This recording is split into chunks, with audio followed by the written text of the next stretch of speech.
So last week we had just learned that Joe Biden, the presumptive nominee for the Democratic Party for president, just selected Kamala Harris as his vice presidential running mate. And so she is a senator from California who wasn't up for re-election. She also has history as a prosecuting attorney, and she will be the first African-American vice presidential candidate, also only the third female candidate as vice president, and one of the first Asian Americans on the vice presidential ticket. So she was also one of the presidential candidates also for the Democratic Party. So she did drop out, but she was a sort of popular choice, but she never got the momentum that I think she was hoping for.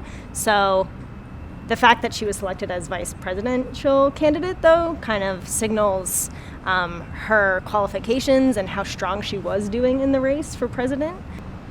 Picking a vice presidential candidate as your running mate is not done in a vacuum. It is really a party-wide decision, so a lot of research shows that the party decides who would be the best person for that job. And so I think a lot of different considerations come into play, right?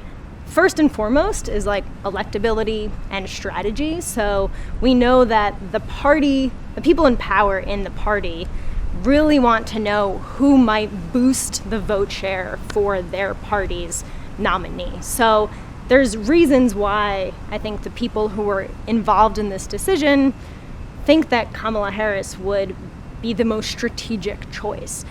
She has a tough record or a really strong record as a prosecutor. So she is a really strong and qualified cross-examiner. So she's extremely articulate.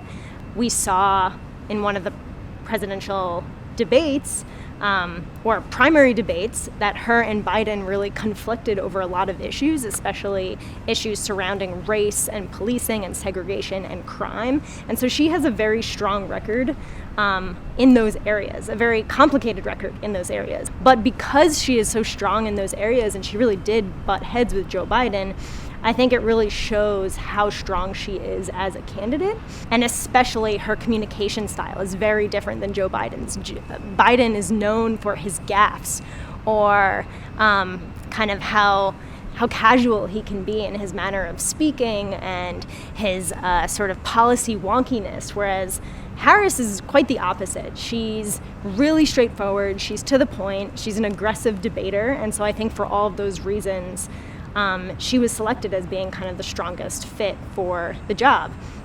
Also, diversity is really important. It really signals the value of having a woman on the ticket. I mean, Biden, before he announced his pick, he said that he was committed to selecting a woman as his vice president. And so the fact that she is also a woman of color, that she has African American heritage and also Asian American, Indian American heritage, it really shows the value of diversity, and it's a signal of where the party wants to go.